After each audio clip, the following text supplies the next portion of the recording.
Welcome to Dead Man Talking. Tonight's story is another fantastic, chilling adventure from the wonderful mind of MilesCastle. As ever, please do take time to check out his incredible Reddit, of which I'll leave the link to in the description box below. Please do like and share, it really does help build the channel and our community further. And of course, as ever, don't forget to hashtag TeamFEAR. And so, with that aside, let's get into tonight's story, entitled I am hunting the werewolf that killed my father, and it spared me because I held a Bible in my hands. Let's get straight into that.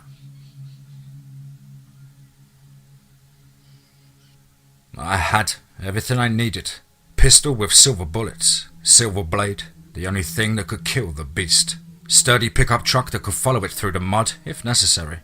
Adequate food and water that could last me for days.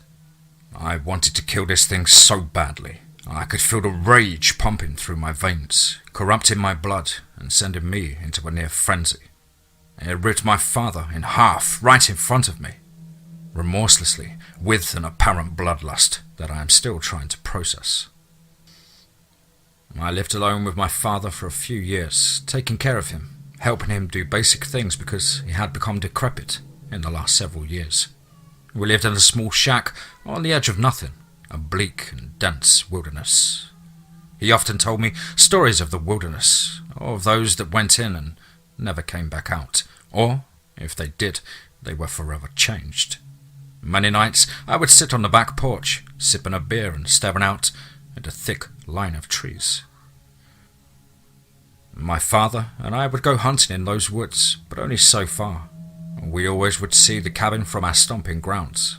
In a weird way, I developed the belief that as long as we were in the shack's sight, that it would be protecting us. Which, of course, was shattered when my father got brutally murdered in front of me that night. I probably would have been a goner too, except in my desperation and terror, I picked up the Bible and held it in front of my chest. The werewolf howled, and his fist froze an inch from the book, and promptly pulled back. It then sat on its haunches and whined like a puppy. For a brief second, my gaze turned incredulously to the book, and when I glanced back up again, the beast had gone. I wept for my father, and when the tears were spent, I buried him in the backyard. After my grief somewhat subsided, I collected my thoughts and a new goal formed in my head. That of vengeance. I'd often sit on the back porch and stare at the Bible, thinking about how it saved my life that night. Then I remembered what the priest had said had happened to his wife many years back. I couldn't believe I didn't think about it before now. I did hesitate, but my dad had been religious, at least vaguely, and had a sort of tenuous friendship with Father George at one point. So, I made the trip. About half a mile down the road, the decent-sized house sat right at the end, seeming like a damned thing. I remembered the whispers around town, and that the priest veered from his faith, and that was why his wife had died. I took a few deep breaths and got out of the car. I walked up the gravel road and knocked onto the door. The day was fine enough, but a bit overcast and just a little bit chilly, but okay. I stared out at the priest's acres and felt a sense of peace, my very first slice of it since my father had died. Father George opened the door and smiled, and not the fake kind of smile my father and I had been given because we were poor. He just saw us as members of his flock. I wasn't necessarily a religious man, but I admired his consistency, if nothing else. I came into the living room, and he asked if I wanted anything to drink. I said just a bottle of water would be fine, if he had any. Once he emerged from the kitchen, he handed me the bottle of water and sat down. After an uncomfortable silence, which only lasted a couple of seconds, I spoke up. Father George, I won't lie, as I believed you'd frown on that kind of thing. But I came here for a reason. I know you always liked my father and I, and, well, something has happened to him. Something similar to what happened to your wife. And what you said happened. Father George cleared his throat, maintaining his silence for a few more seconds, and then he said, "I try not to think about that night, but when I do, my heart is filled with rage that I just can't let go. I am practically a feeble old man. I want to take vengeance on the beast that killed my wife. But two things are stopping me. I am a holy man. Secondly, as I said, physically, I do not think I am up to the task." I told him that I was. The same beast killed my father and would have done the same thing to me if I hadn't held the Bible in front of me. Father George paused. "That's interesting. Since I was wearing something holy, it didn't occur to me that it could have been the reason I wasn't mauled by the beast. All of this seems to suggest that it is an instrument of holy vengeance, and my own sense of right and wrong pales in comparison." "But it killed your wife, the woman you loved." Father George's eyes became moist and he looked away. "I need your help, Father. You are the only other one who knows about the wolf, and honestly, I can't do this alone." "I am not the only one," Father George said. "There is another. Her husband fell victim to it, or so she claims. But I do not know if you can trust the woman in the woods." Father George told me that a woman lived in the woods not far from the main road. He told me he would consider what I said, but that I should leave for now so that he can collect his thoughts. I got up and got into my car and left. Even though he told me I couldn't trust the woman, nonetheless, I was compelled to seek her out. I parked my car near the shack my father and I had built with my own hands, and then I went behind the shack and entered the woods. I could have just parked my truck anywhere on the side of the gravel road, but I didn't want anyone in town, especially Father George, to see me entering or exploring the woods. He, above all else, would know what I was up to. I believe Father George was being authentic and telling how things were from his perspective, but being a priest and everything, his view was restricted to what he currently believed. I had to travel my own path. The woman's tent didn't take long to find, not really. I probably hiked for about a mile, all total, and combing the woods back and forth until I saw it. My heart skipped a beat as I realized this was the farthest I'd ever been into the wilderness. An elderly woman was hanging her clothes on the line, the ends of the line supported by two trees directly opposite each other. The tent looked small, but I spotted a luxurious rug inside, a wooden chair and desk, and smaller items that I thought might have been talismans or something. The old woman saw me, her eyes grew big and she made to flee. I held up my hands, backing off a little. "I just want to talk. About your husband," I said. "Who told you about that?" I hesitated. "The priest who lives in town." The woman spat onto the ground. "That bastard has been spreading rumors about me for years." "Well, I haven't heard them." She hesitated for several moments and then offered me to come into her tent and hear the real side of the story, as she put it. After I had said what had happened in the shack on that fateful, horrific day, she told a similar story to mine and to Father George's about how the werewolf broke into the place and slaughtered him right there. Bethany said it was the most traumatic experience of her life, and Father George painted her a liar. No one could corroborate with her story, of course, but changes weren't brought. It explained why she fled the town and decided to live in the woods. The town had shamed her. I wasn't sure why. I never heard the stories, or maybe my dad did and just didn't tell me. I would have thought one of the people in town would have told me, but maybe she was the town's dirty secret, or maybe they were afraid of her. "If you don't believe me," Bethany said, "go to the only abandoned building in town.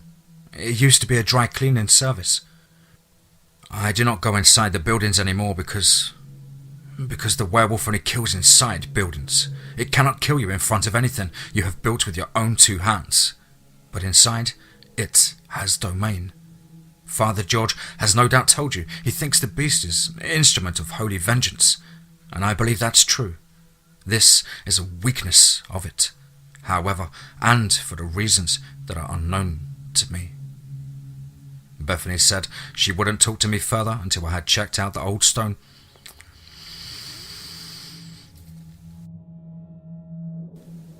Bethany said she wouldn't talk to me further until I had checked out the old one-story building. I remember passing it hundreds of times during my lifetime, never giving it much thought except how creepy it looked. The door to the building opened easily. Large chunks of wood were missing where the doorknob should have been. And clearly, people had broken into it over the years. I opened the door and went inside. Everything was dark and I turned on my flashlight. I always kept several in the car, something my dad taught me when I was younger. You do not want to be stranded somewhere in a strange place, completely in the dark. I shone the bright beam all over the large room, near the desk, scanning the rows of empty racks. I didn't see anything of interest at first, and then someone's ghost materialized in front of me, and I let out a scream, almost dropping the flashlight. I was trembling, too severely to move or flee. "Bethany never should have cursed the beast," it said. "I know she did it to avenge my death, but it only brought pain to her." The ghost's voice was wispy. I could barely hear it, but the whisper sent violent shivers down my spine. The man had clearly been killed in a grisly way, similar to my dad, and I tried to avoid looking at the ghastly wounds. It remained for several seconds before wavering and disappearing. As soon as the trembles ceased, I knew the ghost was gone. I fled the building. I hurriedly opened the truck door, fumbled putting the key into ignition. Finally, turning it, I took the car out of the park and peeled the hell out of there. I had unfinished business with the woman in the woods, and based on what the ghost of her husband said, it stood to reason that she was responsible for the wolf creature killing my father. After all, it seemed that her cursing the beast resulted in something horrible happening.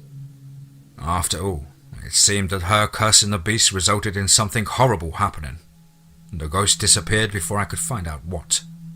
On the other hand, the woman cursed the wolf creature to avenge the death of her husband, so it killed before that. Bethany was still putting her clothes on the line when I came to her little clearing.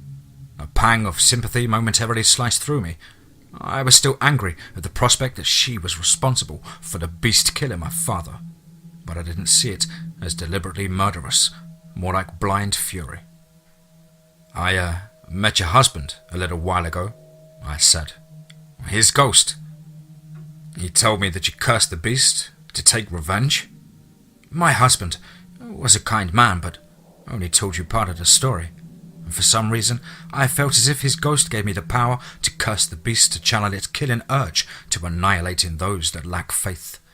Because my study of the occult has led me to believe that the priest is responsible, albeit indirectly, for the origin of the wolf. It came to be because he had faith and then abandoned it. After the death of my husband and its transformation by my hand, the werewolf seems to seek the same in its victims." But his wife," I started. "She died, yet he survived. You said that it seeks out those that are like him. He should have died. You mentioned the werewolf didn't attack you when you held the Bible. If Father George was dressed as a priest in that moment, he would have been spared." I found this strange. Sure, it explained why he had been spared that one time, but not all the other times after he could have been killed. It didn't seem possible that he would be dressed like a priest 24/7 or carrying a Bible. There had to be a better explanation. Honestly, I didn't know what to think. This werewolf seemed equal parts mystery and horror. I realized I couldn't rely on the perceptions of Bethany or Father George. I needed time to think. I knew that each second that passed would give the werewolf another opportunity to kill me. I figured that as long as I held a Bible in my hands, I'd be safe. So much had happened that I couldn't even think straight. That was as much of a danger, if not a higher one, than giving the beast more time to annihilate me. Driving back to my shack, I noticed how deep the night had settled in to everything, pervading every crevice my eyes could see. and all the hidden ones that people probably wished would just go away. And back at the shack, I sat on a wooden chair and leaned over the desk. I lit the lamp on the desk a few moments before, and a soft glow filled the room. I realized I hadn't gone through the trunk since Dad had died, and that I probably should. I opened the trunk, and seeing all the possessions he had accumulated over the years, most of it was loose-leaf papers or small, leather-bound journals. I did my best to go through them all, making sure to keep the Bible close for protection. Once I had read most of the journals and papers, I just sat there, incredulous. My dad had known the wolf, had conversations with it. I remember he told stories of those who went deep into the woods and never came out, but apparently he was one of the lucky souls who did and lived to tell the tale. My mind returned to the question of why the werewolf had spared the woman in the woods and the priest, while killing the priest's wife and the woman's husband. My rage at wanting the thing dead dissolved into an intense curiosity, and then spiked into a constant state of low terror. I hadn't been very deep into the woods, and my father had built a kind of vague mysticism around it. The thing he had used to instill such a feeling of terror in me was something I knew I needed to chase after, despite my fear. The woman believed that the werewolf killed her husband for reasons unknown to her, and killed the priest's wife because of its lack of faith after she transformed it, channeled it, as she claimed. But Father George had been wearing holy garb, equivalent to the Bible, so why had he been spared? She had even said the werewolf had been created from Father George's lack of faith, not just lack of faith, but having abandoned his faith. And of course, the faith might have ebbed and flowed in a man, considering he was still a priest, but did the beast really make such distinctions? Underneath all the papers in the trunk was a secret panel. Inside lay a shining pistol. I checked to make sure it was still filled with silver bullets. It was. My father told me that if I ever needed to go into the woods, that I should take this pistol with me. But be warned, son. Despite what you might have read, you cannot kill the werewolf with a silver bullet. Only seriously wound it for a short time. I grabbed the pistol and headed into the woods. The moon seemed suspended in a hammock of clouds, and I swallowed nervously. I know how werewolves are perceived, except my recent experience taught me that werewolves are real, and that they can be vicious killers waiting to pounce from the dark at any moment. As I went deeper into the woods, my fear increased. I could feel my blood pumping in my ears, and my left hand shook around the pistol. I didn't even know what I was looking for. But for some reason, I knew that if I went far enough into these woods, I'd find what I was looking for. Eventually, I came across a cave tucked behind a thick line of trees. I barely glimpsed at it as I scanned the trees, but then my eyes went back to the blur of grey between the trees. If the werewolf was hiding anywhere, it would be inside, I told myself. And I crept closer to the cave, pointing my flashlight closer to the ground so that I wouldn't arouse attention. I jumped several times while approaching the cave, but the sources of the sounds were only harmless critters. Once I was near the mouth of the cave, I had no choice but to shine my flashlight inside. I didn't see anything at first, and so I had to venture further into the cave. The beam bounced all over the cavern walls, and I noticed deep scratch marks that upon closer inspection were tally marks. And when the beam finally caught a patch of dark brown fur, which seemed to shudder with each long beastly breath, I screamed.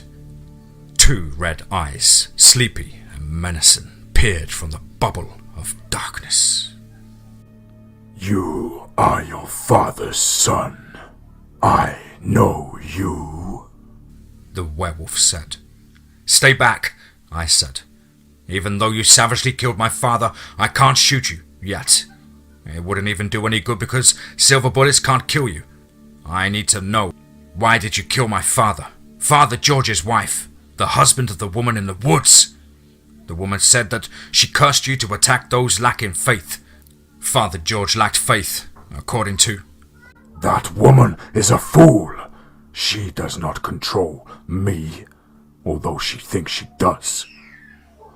The magic provided by her dead husband, the perfidious soul who deserves to languish only increased my rage at those that are unfaithful.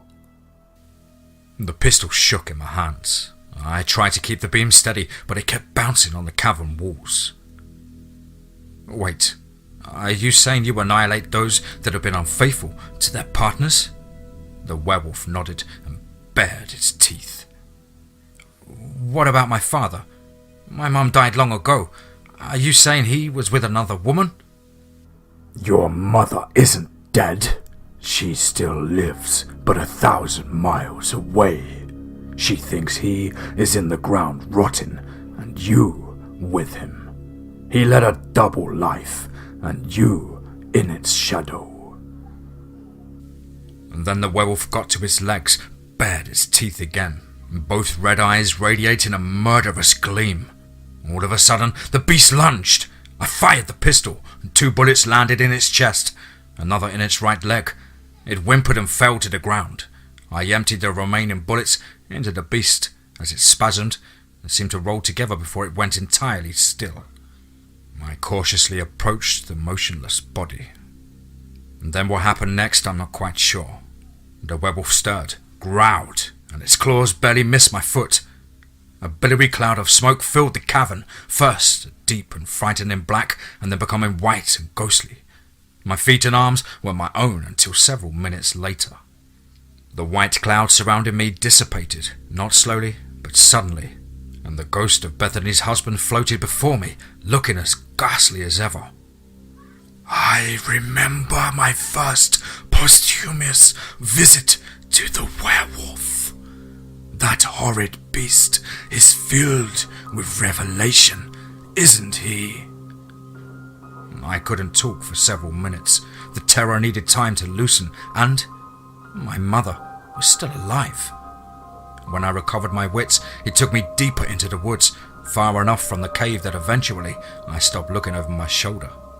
Bethany's husband led me to a great pine tree, which seemed taller than the others. At its base rested a small, ornate box. A bejeweled blade rested inside, the only thing that could kill the beast, according to the ghost. And shortly after, I embarked on the mission to remove the werewolf from this town I lived in most of my life. But I soon found that it wasn't easy to stalk and kill. It always seemed to be one step ahead of me. With the ghost's help, I tracked it to a gas station in the middle of nowhere, an abandoned one at that. I finally thought I had cornered the thing. Part of me didn't want to extinguish it for good because it had known about my mother. It knew about my dad's secrets, and that he uprooted me from my childhood home that I didn't even remember, and placed me in this strange, isolated town, where my life had been reduced to hunting a werewolf that, as far as I was concerned, knew the deepest, darkest secrets of the universe.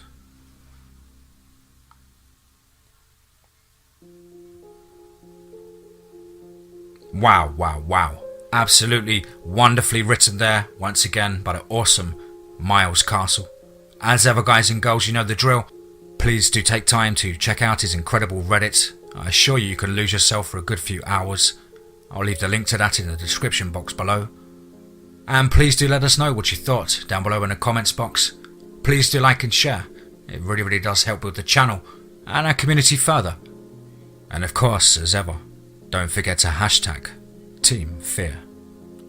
I hope you've all had a wonderful week and an even better Valentine's Day.